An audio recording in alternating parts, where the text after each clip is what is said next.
বরের কারণে যেমন বর যাত্রী আন্ডা মাছ খান্ডা খায়, ঠিক না? সবাই কি জামাই? জামাই তো একজন মিয়া, এই একটার লেগে বরযাত্রী সব রান খায় রোস্ট, তাও না পাইলে ঝগড়া শুরু করে দেয়, এই বাড়িতে বিয়া করানি ঠিক হয় নাই, রোস্ট শখ পড়ছে রোস্ট, ঠিক না? লাগে যিনি এই জামাই এত ঝগড়া করে। একজন জামাইয়ের কারণে যেমন বিয়ে যাত্রীর সব মেহমানদারি হয়, একজন আল্লাহওয়ালার কারণে অনেক সময় টোটাল গুরুস্থানকে মেহমানদারি করানো হয়। আল্লাহু আকবার, জোরে করে বলেন আল্লাহু আকবার। কারণ ওই একজন নেককারের কারণে ওই গুরুস্থানে নেককার মানুষ বেশি যায়। যেমন আমি অনেক সময় চিন্তা করেছি, আজিমপুর কবরস্থানে পীরজি হুজুর রহমতুল্লাহ আলাইহির কবর, এই এক বুজুর্গের কবরের কারণে আলহামদুলিল্লাহ জোহরা খাতুন মাদ্রাসাতুস সুফা খাজানগর আয়োজিত দুদিনব্যাপী মহতী সম্মেলনের আজকের আখেরি রজনী মোহতারাম সভাপতি, উপস্থিত হাজরাত, বুজুর্গ, উলামায়ে কেরাম, সম্মুখপানে সমবেত দিন প্রিয়, ইসলাম প্রিয়, দিনদার, ইমানদার মুমিন মুসলমান ভাইরা, বুড়া বাবারা, যুবক ভাইরা, পর্দার আড়াল থেকে আলোচনায় শামিল মা বোনেরা, বিশ্বজগতের মালিক, বিশ্ব প্রতিপালকের বিশ্ব দরবারে কালিমাতুশ শকর, যে মহান রব্বুল আলামিন দয়া করে, মায়া করে, ভালোবেসে, রহমতি বরকতি জান্নাতের টুকরা বাগানে উম্মতের আলেমদের সোহবতে গভীর রাত্রিতেও দ্বীনী নসিহতের মজমায় আমাদেরকে আল্লাহ তাআলা আসার বসার তৌফিক দান করেছেন। এজন্যে কালিমাতুশ শুকর পড়ি, শুকরিয়া আদায় করি, জবান ছেড়ে ভক্তি ভরে সমস্বরে আওয়াজ করে মোহাব্বতের সাথে সকলে মিলে একযোগে একসাথে বলি আলহামদুলিল্লাহ। গতকালকে থেকে শুরু করে ওলামা হযরতগণ গুরুত্বপূর্ণ নসিহত করেছেন। বিশেষভাবে অসুস্থ শরীর নিয়ে আল্লামা আব্দুল বাসেত খান সিরাজগঞ্জি দামাত বরকাতুহুম গতকালকে মজমায় শামিল ছিলেন।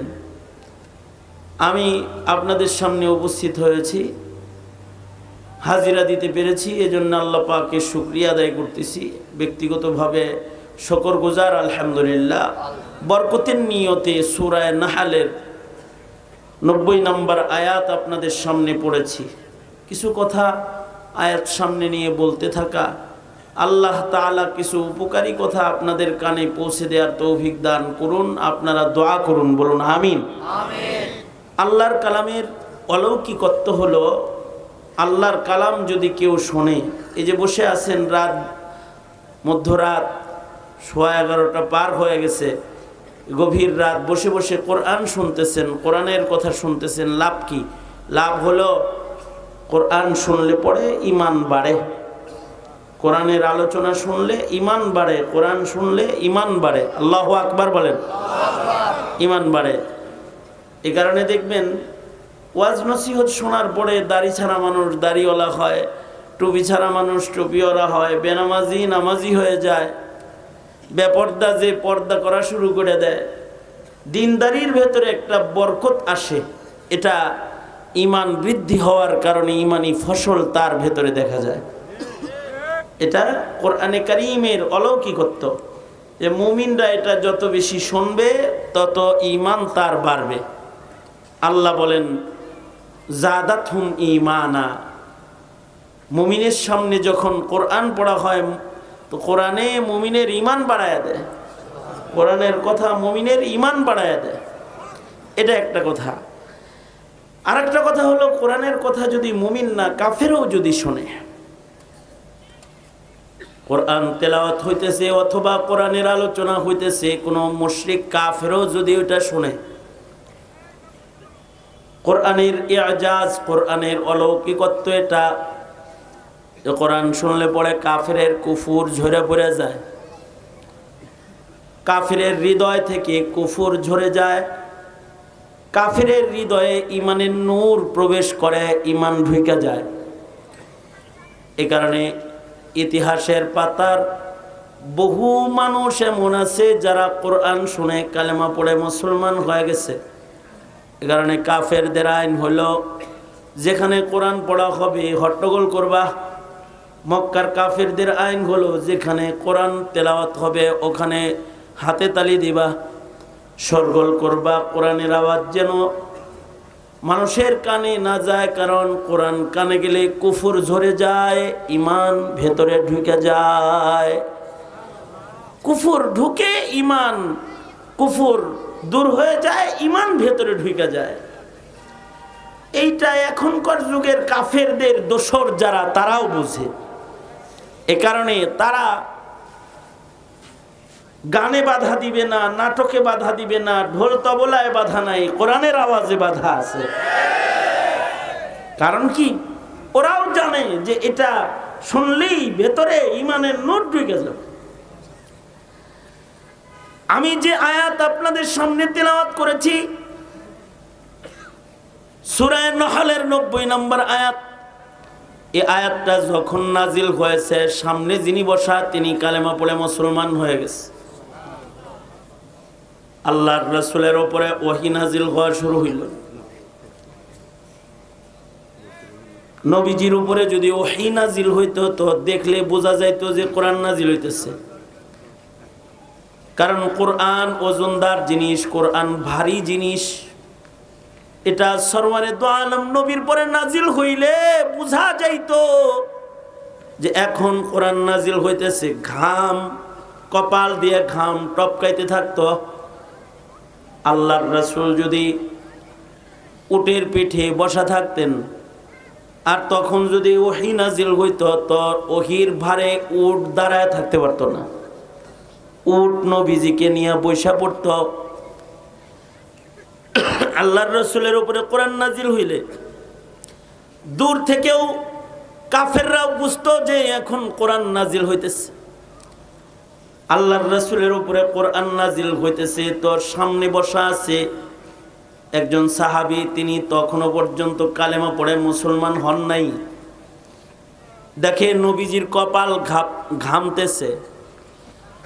সে নবীজিকে জিজ্ঞেস করলো, ওগো সরকার, আপনার কাছে কি এই মুহূর্তে কোনো প্রত্যাদেশ বা ওহী নাজিল হয়েছে নাকি? আল্লাহর রাসূল বললেন, হ্যাঁ, এইমাত্র হযরত জিবরাইল একটা আয়াত দিয়ে গেল।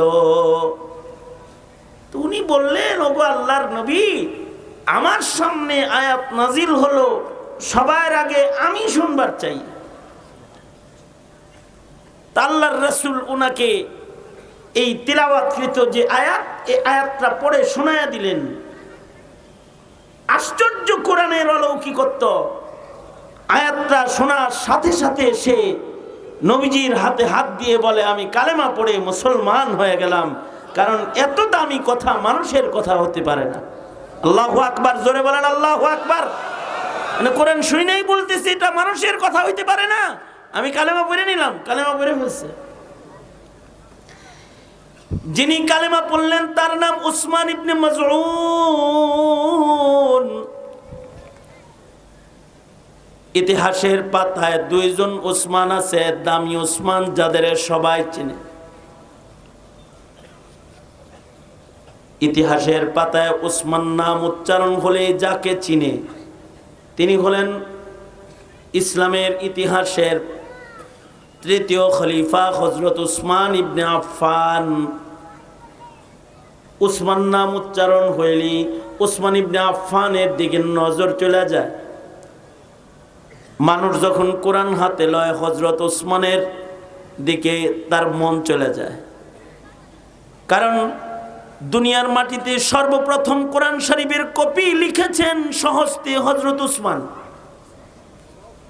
কোরআন শরীফের পয়লা মাসহাফ প্রথম কপি যার হাতে লিখিত তার নাম হযরত উসমান। ইসলামের ইতিহাসের তৃতীয় খলিফা হযরত উসমান।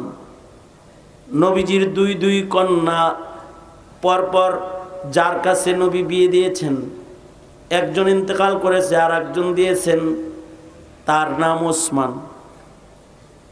মাটির উপর দিয়ে মানুষ হাঁটলে ফিরিস্তা লজ্জায় শরমে দাঁড়ায়া যায়, এমন মানুষ জমিনে একজন উসমান। উসমানকে দেখলে পরে ফিরিস্তারা কাতার কাতার হয়ে দাঁড়ায়া যায়। আল্লাহর রাসূল বলেন, ইন্নাল মালাইকাতা লা তাস্তাহি মিনহু, ওসমান রে দেখলে ফেরেশতারা শরমে কাতার কাতার হয়ে দাঁড়ায় যায়। কারণ ওসমানের জিন্দেগীর পবিত্রতা এত যে সেই পবিত্রতা দেখে ফেরেশতারাও লজ্জা পায়। কারণ উসমান বলে, মা জানাইতু ফিল জাহিলিয়াতি ওয়ালা ফিল ইসলাম। উসমানের পবিত্রতা এত যে তিনি জাহিলিয়াতেও কোনো জেনা ব্যভিচার করেন নাই, মদপান করেন নাই, অপরাধ করেন নাই, জুলুম করেন নাই। কারোর উপরে সরিষার দানা পরিমাণ জুলুম উসমান করে নাই। অথচ উসমানকে গনি বলা হয়, অর্থাৎ তিনি জাহিলিয়াতেও বড় ধনী, ইসলামেও বড় ধনী। ধনের দিক দিয়ে উসমান অনেক বড় ধনী, কিন্তু তার ধনের দাপটে তিনি কোনো দরিদ্রের উপরে জুলুম করেন নাই কখনো, কারোর উপরে না, বরঞ্চ কাফেরদের উপরেও তিনি ইহসান করেছেন, খেদমত করেছেন।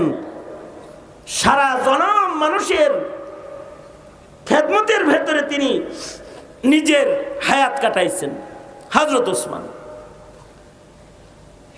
আরো বড় পরিচয় হলো, আল্লাহর রাসূল বলেন, উসমান রফিকি ফিল জান্নাহ। আল্লাহর রাসূল বলেন, উসমান হলো আমার জান্নাতি বন্ধু। সুবহানাল্লাহ। আগামীকাল বললেন, ঘুমাইছেন নাকি? কারা কারা ঘুমাইছেন হাত তোলেন। হ্যাঁ, ঘুমাইলেও হাত তোলন যায়? ঘুমান নাই তো দুনো হাত তোলেন। সোজা করেন, সোজা করেন, সোজা করেন, নাড়াচাড়া দেন।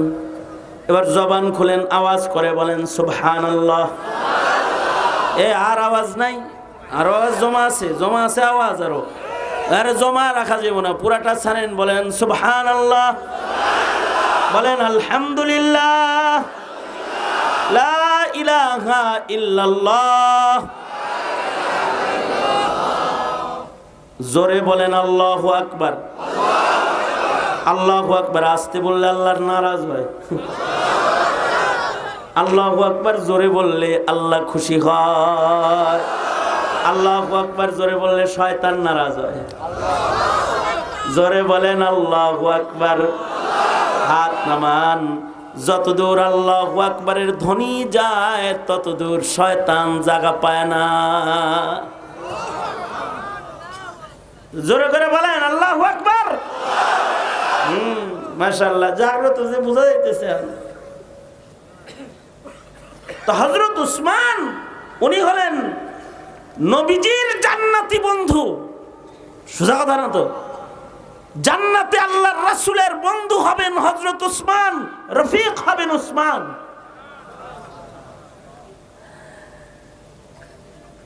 এই একটা উসমান।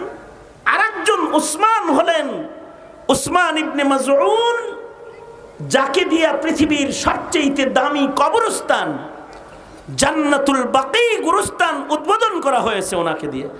আউয়ালু মান মাতা বাদাল হিজরা ওয়া দুফিনা ফিল বাকি। হিজরতের পরে সর্বপ্রথম যিনি মারা গেছে মুসলমানদের ভেতরে মদিনায়, তিনি হলেন হযরত উসমান ইবনে মাজউন। আর আল্লাহর রাসূল উসমান ইবনে মাজউনের লাশটা দিয়া জান্নাতুল বাকি গুরুস্থান উদ্বোধন করেছেন। প্রথম মাইয়িত হযরত উসমান ইবনে মাজউন রাদিয়াল্লাহু আনহু, যিনি কোরআন শুনে কালেমা পড়ে মুসলমান। জান্নাতুল বাকি গুরুস্থানের কিছু বৈশিষ্ট্য। জান্নাতুল বাকি গুরুস্থানে নবীজির কন্যারা ঘুমায় আছে, নবীজির সন্তান ঘুমিয়ে আছে, নবীজির বিবিরা উম্মাহাতুল মুমিনিনগণ ঘুমায় আছে। জান্নাতুল বাকিতে শুহাদায়ে উহুদ ঘুমায় রয়েছে। জান্নাতুল বাকিতে কিয়ামত পর্যন্ত ওলিরা ঘুমাবে, জান্নাতীরা ঘুমাবে। নামটাই জান্নাতুল বাকি, অর্থাৎ এখানে যারা ঘুমাবে তারা জান্নাতেই গেল। এই কারণে কিয়ামত পর্যন্ত এই গুরুস্থানের মাইয়িত হওয়ার জন্য মানুষ দোয়া করবে। সাহাবীরাও দোয়া করেছে মদিনায় ইন্তেকাল হয়ে এই গুরুস্থানের মাইয়িত হইতে। হযরত ওমর বলছে, আল্লাহ আপনি আমারে মদিনায় মারবেন যেন আমি মদিনায় কবর হয়, অর্থাৎ জান্নাতুল বাকিতে যেন কবর হয়। ইমাম মালিক জীবনের শেষ ভাগে মদিনার বাইরে যায় নাই, জান্নাতুল বাকিতে যেন কবর হয়। দাওয়াত তাবলীগের মুরব্বী শেখুল হাদিস জাকারিয়া রহমাতুল্লাহি আলাইহি, যিনি ফাজাইলে আমল লিখেছেন, হিজরত করে জীবনের শেষ ভাগে মদিনায় কাটাইছেন শুধু জান্নাতুল বাকিতে শোয়ার আশায়। কিয়ামত পর্যন্ত ওলি বুজুর্গরা দোয়া করবে, বকিয়ে মুকদ্দাস পে হো, বকিয়ে মুকদ্দাস पे हो मेरी मरकद, हमेशा रहूं मैं किनारे मदीना, हमेशा रहूं मैं किनारे मदीना। কিয়ামত পর্যন্ত মুমিনরা আল্লাহকে বলবে, ওগো আল্লাহ তুমি আমাকে মদিনায় মৃত্যু দিও, জান্নাতুল বাকিতে আমার কবর করে দিও। কারণ জান্নাতুল বাকিতে যদি কবর হয়, আমি এক হাজির দোয়া শুনছি, তার দোয়া কবুল হয়েছে, তাকে আমি মদিনায় নিজের হাতে, আমিও ছিলাম দাফনের সময়, জান্নাতুল বাকিতে তাকে দাফন করেছি। মদিনায় গিয়ে কান্দে আর কয় কি, আহ আল্লাহ তুমি কি তোমার রাসূলের শহরে আমারে রাখতে পারো না, এগুলো বলে আর কান্দে মসজিদে নববীতে। আল্লাহর কি কুদরত, যেমন তার দোয়া তেমন কাজ। মদিনায় ইন্তেকাল করলো, তাও মারা গেল কিভাবে? ইহরামের কাপড় পরছে, মক্কায় চলে যাবে এখন হজের জন্য রওনা, কিন্তু ওই যে তার দিলে আক্ষেপ, ইহরাম পরছে যাইব মক্কায়, কিন্তু দিল পইরা রইছে মদিনা। আহ আহ করে খালি, আহ আল্লাহ তাআলা লয়ে গেছে। এবং হালতে ইহরামে চেহারা খোলা অবস্থায় ঢাকে নাই, চেহারা খোলা খোলা। হাজি যদি ইহরাম পরে মারা যায় তো তার মুখ খোলা থাকে, ওইভাবেই দাফন করে। ওইভাবেই তাকে ইহরামের হালতে জান্নাতুল বাকিতে দাফন করা হয়েছে। তার দোয়া কবুল হয়ে গেল। বলবেন এত দোয়া করার দরকার কি? লাভ আছে নি? কোনো লাভ নাই। মানে লাভ আছে। ভালো জায়গায় কবর হইলে লাভ নাই। দান্দা করে শ্বশুর বাড়ি যেন ভালো হয়। শ্বশুর বাড়ি যদি গাঙ্গের হেই পার হয়, নদীর হেই পার হয়, তাহলে হ্যাঁ শ্বশুর বাড়ি গাড়ি যাবো না, হুন্ডা যাবো না, এই বাড়িতে মায়া আনবো না, লাগে দিনই শ্বশুর বাড়ি যায় শুয়ে থাকবো। বছরে যাইব 2 দিন, এই বাড়ি পছন্দ হয় না হয় এ নিয়ে চিন্তা ধান্দা। বাপে বাড়ি করে দিয়ে গেছে, রাস্তাঘাট ভালো না, ক্ষেতের আইল দিয়ে হেঁটে বাড়িতে যেতে হয়, তাই ভালো জায়গায় বাড়ি করে কয় বাপের বাড়ি যেটা এটা তো জুতের ছিল না, পছন্দসই একটা বাড়ি করলাম। আহা, পছন্দের বাড়ি, পছন্দের শ্বশুর বাড়ি। ফজিলত কি? সব বছরে যাইব 1 বার 2 বার শ্বশুর বাড়ি। নিজের বাড়ি যদি খুব বেশি থাকে তাহলে 50 বছর, এর চেয়ে বেশি তো আর না। এটা পাওয়া রেয়ার কেস। 50 বছর থাকতে পারবে না নিজের বাড়িতে, এইটা ভালো বানানোর ধান্দা। আর কবরের বাড়িতে থাকবে কতদিন? কবরের বাড়িতে থাকবে ইসরাফিলের বাঁশি পর্যন্ত। এইটা তাইলে জায়গা মতো বানানো দরকার না? এটা জায়গা মতো বানানো দরকার না? এই চিন্তাটার নামও ঈমান, এই চিন্তার নামও ঈমান। কবি নজরুল এই ধান্দা করছে। মসজিদেরই পাশে আমার, মসজিদেরই পাশে আমার কবর দিও ভাই, যেন গড়ে থেকেও মুয়াজ্জিনের আজান শুনতে পাই। মসজিদেরই পাশে আমার কবর দিও ভাই, যেন গড়ে থেকেও মুয়াজ্জিনের আজান শুনতে পাই। কবি তো জগতে কতই আছে, কিন্তু কবি নজরুল তার কিছু ভাবনার কারণে সে আলাদা ভালোবাসা পায়। তার ভাবনা হলো যে আমার কবরটা যেন মসজিদের কোণে হয়, আমি যেন ঢোলের বাড়ি না, কবরে শুয়ে সে যেন আজান শুনতে পাই। আল্লাহু আকবার যারা বলেন, ভাবনাটা ভালো না? এই ভাবনা প্রমাণ করে তার ভেতরে কবরের আযাব অথবা সওয়াল জবাব এগুলোরও ঈমান বিশ্বাস তার ছিল। কিন্তু নাস্তিক যারা, ওরা মনে করে কবরে কোনো সওয়াল জবাব নাই, কবরে আযাব নাই, দোজখ নাই, জান্নাত নাই। ওরা মনে করে গেলাম কবরে, পচে গেলাম, মিশে গেলাম, শেষ। এইটাকেই বলে নাস্তিক। এটাকে কি বলে? জোরে বলেন, আওয়াজ করে বলেন, কি বলে? এরকম যারা, ওগুলো কি নাস্তিক। নাস্তিক মুসলমানের সন্তান বহু আছে এমন ভাবনা।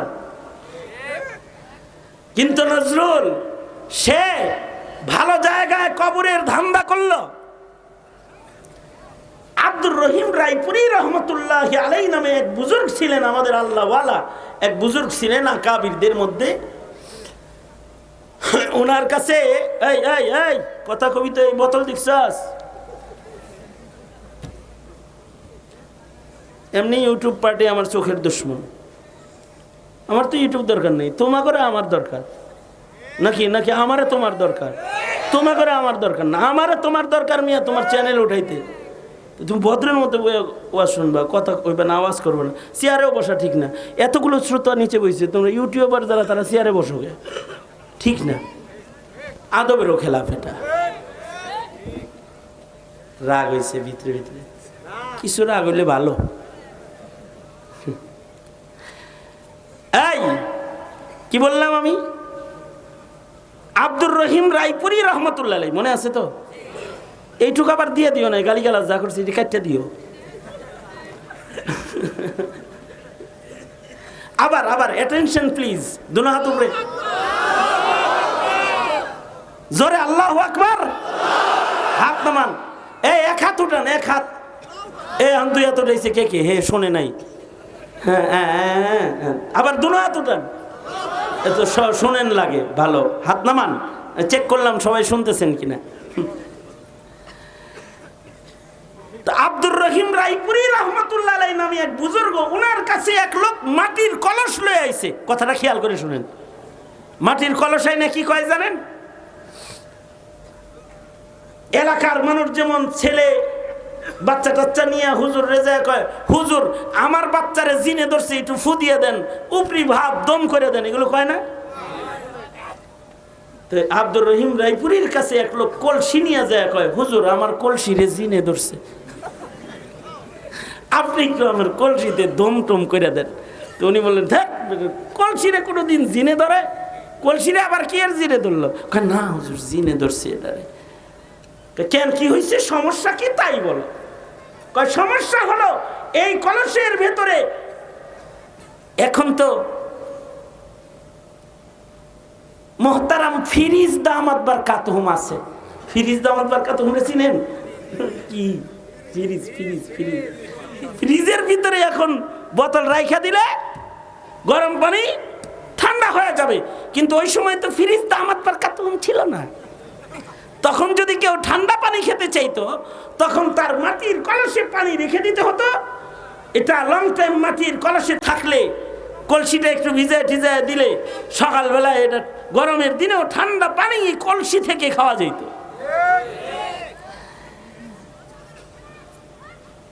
এই কারণে মানুষ মাটির কলস ঘরে রাখতো ঠান্ডা পানি খাওয়ার আশায়। ঠান্ডা পানি খাইবো বলে এর ভিতরে পানি ঢাইলা রাখে। পানি ঠান্ডা তো হয় ঠিক, কিন্তু তিতা হয়ে যায়। কি হয়ে যায়? মিঠা পানি রাখলে কূপের মিঠা পানি তিতা পানিতে পরিণত হয়। কয় হুজুর এই যে মিঠা পানি যে তিতা হয়, এটা জিনে ছাড়া আর কি হয়? জিনে ধরছে। আব্দুর রহিম রায়পুরি রহমতুল্লাহ আলাইহি বললেন, হেই মিয়া, আসল কথা এটা না, অন্য কিছু তদন্ত করো। কি তদন্ত করো? দেখো এই কলস যেই মাটির দ্বারায় বানানো হয়েছে, এই মাটিটা হতে পারে এটা কোনো কবরস্থানের আশপাশের মাটি, গুরুস্থানের আশেপাশের মাটি। তো শুই না কলসি আতলে কুমারের বাইত গেছে, যে কয় হেই আমনের এই কলসি কোন জায়গার মাটি দিয়ে বানান? আমার কয়েকটা ক্ষেত, একটা ক্ষেত আছে, এই ক্ষেতের ভিতরে কোনো ফসল হয় না, এটার ভিতরে সরিষা ছিটায় রাখলে মাটির ভিতরে সরিষা গেলে সরিষা নষ্ট হয়ে যায়, ধান বুনলে ধান নষ্ট হয়ে যায়, গাছ গাছলা হয় না, কিছু হয় না, আজব কুফা এক ক্ষেত। এই ক্ষেতের মাটি দিয়া এখন আমি কলস বানাই, পাতিল বানাই, এগুলো বানাই। চলেন চলেন যাই, আপনার ক্ষেতটা দেখতে যাবো তদন্ত। যা দেখি ক্ষেতের কোনায় পুরাতন কিছু কবরস্থান রয়েছে, কবর রয়েছে। কুমার রে ধৈর্য হইল হযরত রায়পুরী রহমতুল্লাহের কাছে নিয়ে গেছে, নিয়ে বলে ছোট্ট একটা গুরুস্থান এই ক্ষেতের পাশে আছে, পারিবারিক কবরস্থান। তুমি এক কাজ করো ভাই, এই ক্ষেতটাকে কবরস্থানের নামে ওয়াকফ করে দাও। কবরস্থানটা যদি বড় হয় তাহলে কিছু নেককার এখানে কবর হবে, কোনো একজন নেককারের কবরে জান্নাতের খুশবু যদি আয়া পড়ে, তার বরকতে, একজন নেককারের বরকতে আশা করা যায় কবরবাসীও মাপ পেয়ে যাবে। কারণ তোমার ক্ষেতের ভেতরে হয়তো পাশে যে কবরস্থানে আযাব হইতেছে, ওই কবরস্থানের মাটি গড়ায়া তোমার ক্ষেতে পড়েছে, এজন্যে এ ক্ষেতের মাটি, কবরস্থানের মাটির আসর ক্ষেতের ভেতরে পড়েছে। তাই এটা দিয়ে কোনো কলসি বানানোর দরকার নাই, কবরস্থানটা বড় বানাও। কিছু নেককার বান্দার কবর যদি হয়ে যায় তাহলে এর ওসিলায় হয়তো গুনাহগারের কবরের আযাব মাফ হবে। কারণ নেককারের কবরের পাশে যদি কবরও হয় তো তার ওসিলায় অনেক সময় আল্লাহ তাআলা টোটাল কবরস্থানের মাইয়িতের কবরগুলো জান্নাতের বাগান বানায়া দেয়। শত শতবার ওই কবর জিয়ারত করতে আমার আব্বাকে দেখেছি, কারণ উনি আব্বা জান ওনার ছাত্র ছিলেন, তো ওনার উস্তাদের কবর জিয়ারত করতে বারবার ছুটে যাইতেন। একজন নেককারের কবরের কারণে হাজারো নেক মানুষের যাত্রা ও গুরুস্থানে হয়, তাদের পায়ের ধুলায় গুরুস্থানের কবরের আযাব মাফ হয়। আল্লাহু আকবার বলেন। ইসালে সওয়াব করে তো কবরের ভেতরে মেহমানদারি চলে যায়। নেককারের কবরের পাশে যদি কারো কবর হয়, তাহলে যদি কবরটা দামি হয়, তাহলে যদি কারোর কবর মুহাম্মাদুর রাসূলুল্লাহ সাল্লাল্লাহু আলাইহি ওয়াসাল্লামের শহরে হয়, যে মাটিতে ঘুমায় রয়েছেন আল্লাহর দোস্ত সাইয়্যিদুল মুরসালিন মুহাম্মাদুর রাসূলুল্লাহ সাল্লাল্লাহু আলাইহি ওয়াসাল্লাম, এই মাটিতে যায় যদি কারোর মরণ হয়, মদিনায় যদি কারোর মরণ হয় আর মদিনায় যদি কারোর দাফন হয়, নবীজির দেহ মোবারকের সাথে যে মাটিটা লেগে আছে বাবা, এই মাটিটার দাম আল্লাহর কাছে আল্লাহর নিজ আরশের চাইতে অনেক বেশি দামি। এই মাটিতে যদি কারোর মরণ হয় তাহলে তো এটা চান কপাল। এ কারণে কিয়ামত পর্যন্ত ওলি বুজুর্গরা জমিনের পরে দোয়া করবে, কেউ কেউ দেশ ছেড়ে হিজরত করে মদিনায় থাকবে, শুধুই মাত্র একটা আশায় যেন তার মরণটা মদিনায় হয় আর তার কবরটা যেন মদিনায় হয়। মদিনায় কবর হইলে আশা করা যায় কবরের আযাব মাফ। মদিনায় মারা গেলে যে গুরুস্থানে মাইয়িতরে শোয়ানো হয়, ওই গুরুস্থানটার নামই জান্নাতুল বাকি। জান্নাতুল বাকি গুরুস্থানের সর্বপ্রথম মাইয়িত হলেন হযরত উসমান ইবনে মাজউন। যিনি কোরআনের আয়াত শুইনা কালেমা পড়া মুসলমান হয়ে গেছেন। আর আল্লাহ তাআলা ওনার কপাল এত ভালো করছেন যে জান্নাতুল বাকি গুরুস্থানের পয়লা মাইয়িত উনি হইছেন।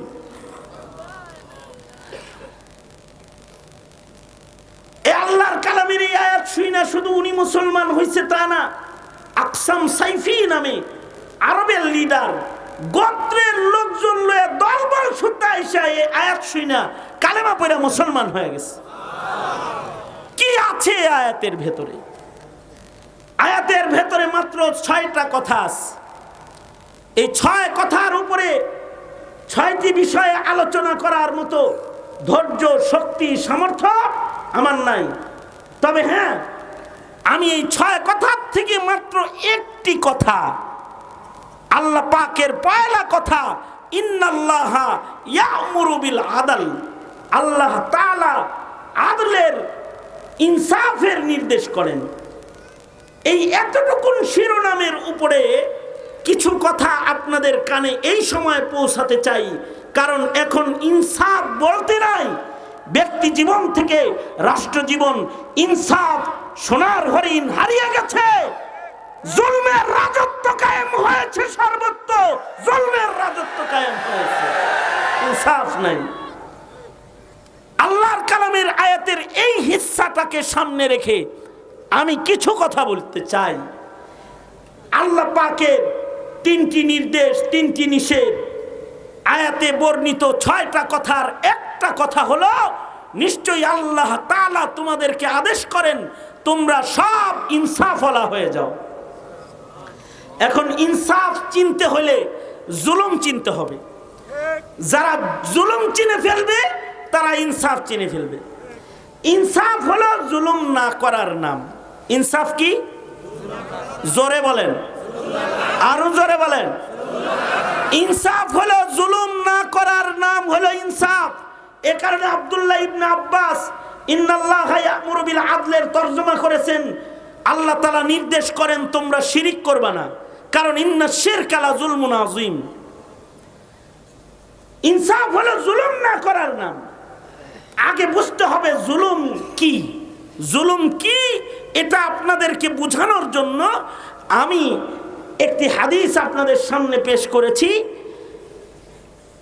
জুলুম কি এটাও জানা দরকার, আর যার উপরে জুলুম করা হয় মাজলুম কি এটাও একটু জানা দরকার।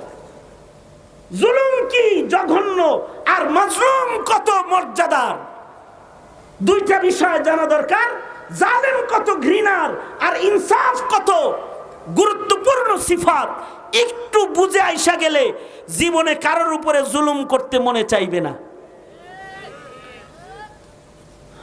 জুলুম কাকে বলে আল্লাহর রাসূল বলেছেন, জুলুম কি এটা বুঝো তোমরা। আল্লাহর রাসূল বলেন, আয-যুলমু যুলুমাতুন ইয়াউমাল কিয়ামাহ, জমিনে যত জুলুম তুমি করবা এই সব জুলুমগুলো ময়দানে মাহশারে, হাসরের দিনে জুলুমাত অন্ধকার হয়ে তোমার চোখের সামনে হাজির হবে।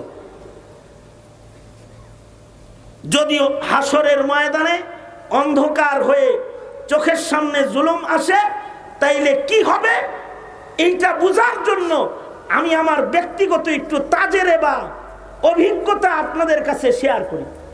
যেমন আমাকে গ্রেফতার করেছিল র্যাবে, 1 বছর মেহমানখানে ছিলাম না, র্যাব গ্রেফতার করেছে। র্যাব যদি কাউকে গ্রেফতার করে তাহলে গ্রেফতারটা কইরাই তার চোখের ভিতরে একটা কালা চশমা পরাইয়া দেয়।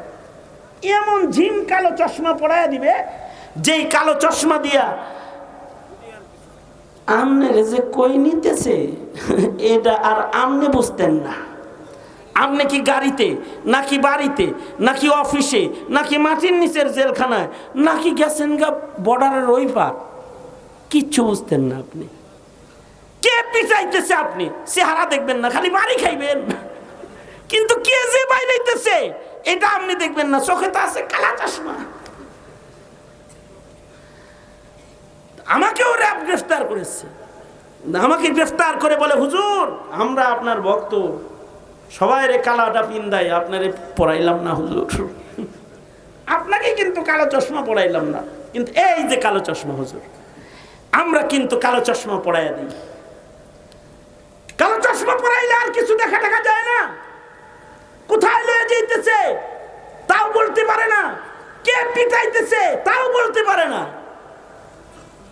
দুনিয়ার মাটিতে যারা জুলুম করবে, হাসরের মাঠে আল্লাহ তাদেরকে জুলুমাতের কালো চশমা পরাইয়া দিবে। পাশে রাসূল হাউজে কাউসার নিয়ে দাঁড়ায় থাকবে, কিন্তু পিপাসায় জিহ্বা নাভি পর্যন্ত ঝুলা পড়বে, কিন্তু চশমা থাকার কারণে দেখবে না কাউসার এত কাছে আছে, দেখতে পাবে না। কাউসার এত কাছে, দেখতে পাবে না। অথবা আল্লাহর রাসূলের শাফাআত দূর থেকে এসে অন্যরা নিয়ে যাবে, তার চোখে কালো চশমা, রাসূল যে পাশে আছে কাছ পর্যন্ত সে যাইতে পারবে না। এই হলো জুলুম।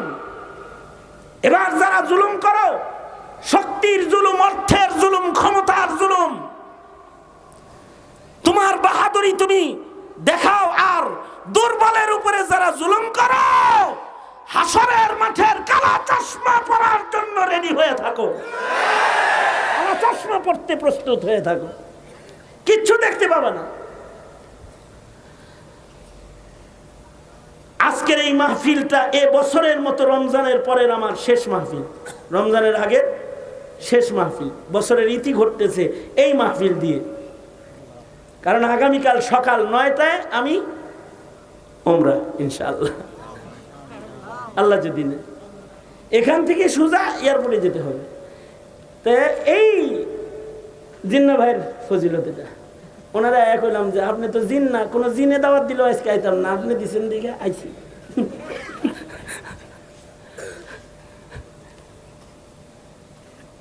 সুতরাং যেহেতু সকালে আমার ফ্লাইট, আপনাদের কাছে অনেক লম্বা সময় থাকার মতো ধৈর্য নাই আমার, কিন্তু যে কয়টা কথা বলতেছি হতে পারে বছরের যেহেতু শেষ, যদি আমার হায়াত ফুরায় যায় থাকে, তাহলে আমার এই আজকের আলোচনা জীবনের শেষ আলোচনাও হতে পারে, আর আপনার জীবনের শেষ আলোচনা খালিদ সাইফুল্লাহ আইয়ুবীর মুখের আলোচনাটাও হতে পারে।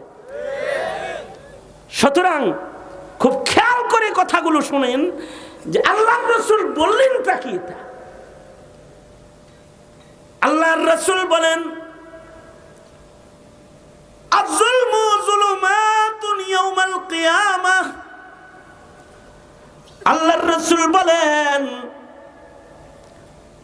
জমিনে যত জুলুম বান্দা করবে, জুলুমগুলো সব জুলুমাত হয়ে হাসরের ময়দানে তার চোখের সামনে আসবে। অর্থাৎ কালো হিজাব পর্দা হয়ে চোখের পরে চলে আসবে। কাশি হাউজে কাউসার কিন্তু পিয়াজ যন্ত্রণায় নাভি পর্যন্ত জিহ্বা ঝুলে পড়বে, সরওয়ারে দু আলমের কাউসার পর্যন্ত যাওয়ার ক্ষমতা তার হবে না, দেখবে না। পুলসিরাতের পুল পার হয়ে যেতে হবে স্বাদের জান্নাত। জুলমের চশমা পড়া থাকবে, জুলুমাতের চশমার কারণে পুলসিরাতের পুল দেখবে না, দোজখের আগুনে পড়ে যাবে। এ কারণে সরওয়ারে দু আলম নবী মুহাম্মদুর রাসূলুল্লাহ সাল্লাল্লাহু আলাইহি ওয়াসাল্লাম কারোর পরে সরিষার দানা পরিমাণ জুলুম জীবনে কোনোদিন করেন নাই। এমনকি কখনো যদি শাসন করতে গিয়ে কোনো জুলুম অধীনস্থের পরে হয়ে গেছে, আল্লাহর রাসূল তার জন্য